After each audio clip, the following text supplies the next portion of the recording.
Le secret des stars de musique mondaine qui ne seront jamais dévoilées. 1 Jean 2. 15. N'aimez point le monde, ni les choses qui sont dans le monde. Si quelqu'un aime le monde, l'amour du Père n'est point en lui.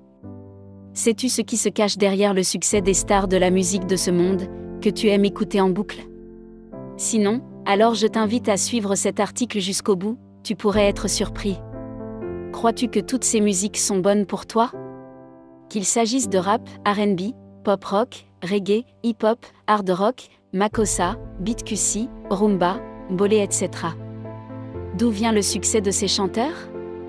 Dans le langage chrétien, on les appelle chanteurs mondains et musique mondaine, ce qui indique donc que ces chansons viennent du monde, et qui dit « monde » dit « opposé à Dieu », ainsi qu'on peut le lire en Jacques 4. 4. Ne savez-vous pas que l'amour du monde est inimitié contre Dieu? Celui donc qui veut être ami du monde se rend ennemi de Dieu. Or, nous savons que le monde actuel est sous la domination de Satan, c'est pourquoi aimer les choses du monde est un péché, car elles sont les œuvres des ténèbres. Alors en quoi exactement est-ce qu'écouter et chanter la plupart de ces musiques, pourtant mélodieuses et entraînantes, revient à adorer le démon? C'est ce que nous allons découvrir dans le corps de cet article, et nous verrons également quels sont les effets de ces musiques sur nous, et finalement en conclusion, nous verrons quel type de musique il est permis d'écouter aux enfants de Dieu. Marc 8. 36. Et que sert-il à un homme de gagner tout le monde, s'il perd son âme?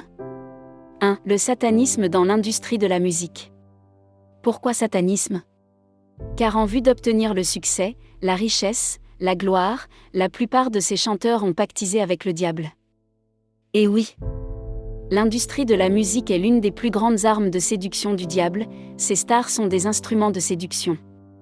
Autrement dit, de même que les enfants de Dieu ont donné leur vie à Jésus, ces stars, elles, l'ont donné à Satan, elles ont donc vendu leur âme au diable pour gagner le monde.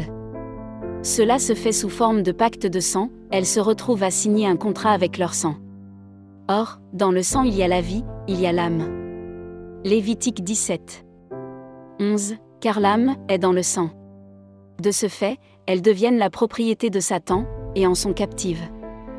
Leur âme appartient au diable, et lui faire allégeance c'est prendre un aller pour l'enfer. D'ailleurs, en cherchant sur Internet, tu trouveras des interviews de ces stars au cours desquelles, elles reconnaissent elles-mêmes avoir vendu leur âme au diable pour percer dans la musique. Ces chansons sont donc inspirées du monde des ténèbres. Le diable est rusé et sait très bien séduire par la musique pour se faire adorer. Sais-tu qu'avant la sortie d'un titre ou d'un album, des incantations, sorcelleries, sont faites dans le secret afin que ces titres rencontrent le succès? De même que quand un enfant de Dieu donne sa vie à Jésus, le Saint-Esprit entre en lui, et bien quand ces stars ont pactisé avec le malin, le démon entre en elles. Et ceux où ces démons leur donnent du talent et leur font faire des choses qu'elles ne feraient pas d'ordinaire, modifiant ainsi leur personnalité et leur faisant réaliser des performances de chant et de danse remarquables. Pour une chanteuse, par exemple, timide et pudique de nature, si elle se retrouve sous l'influence d'un de ces démons, sa pudeur et sa timidité disparaissent et elle deviendra dévergondée, telle une lionne sur scène. Sache qu'elles sont nombreuses ces célébrités, anglo-saxonnes en majorité et autres, à vendre leur âme au diable pour percer dans la musique, se faisant ainsi esclaves du diable. Et quasiment tous les styles de musique sont concernés. Satan, jaloux de Dieu, de sa suprématie, et désireux de se venger car privé du ciel, se sert de ces célébrités de talent pour séduire le monde. Ainsi, en écoutant et chantant leurs chansons, en visionnant leurs clips vidéo, tu rends gloire à Satan. Et cela peut te faire rater le ciel. Être fan de ces stars et de leurs chansons relève de l'idolâtrie, on les appelle d'ailleurs des idoles, car elles deviennent un dieu dans l'esprit des gens, adorés comme des divinités. 1 Corinthiens 10. 14. C'est pourquoi, mes bien-aimés, fuyez l'idolâtrie. C'est donc un péché aux yeux de Dieu au regard de sa parole, car Dieu est un Dieu jaloux et il nous interdit d'avoir un autre Dieu que lui-même. Lévitique 26. 1. Vous ne vous ferez point d'idole. Exode 20. 3. Tu n'auras point d'autre Dieu devant ma face. 1 Jean 2. 16. Car tout ce qui est dans le monde, la convoitise de la chair, la convoitise des yeux, et l'orgueil de la vie, ne vient point du Père, mais vient du monde.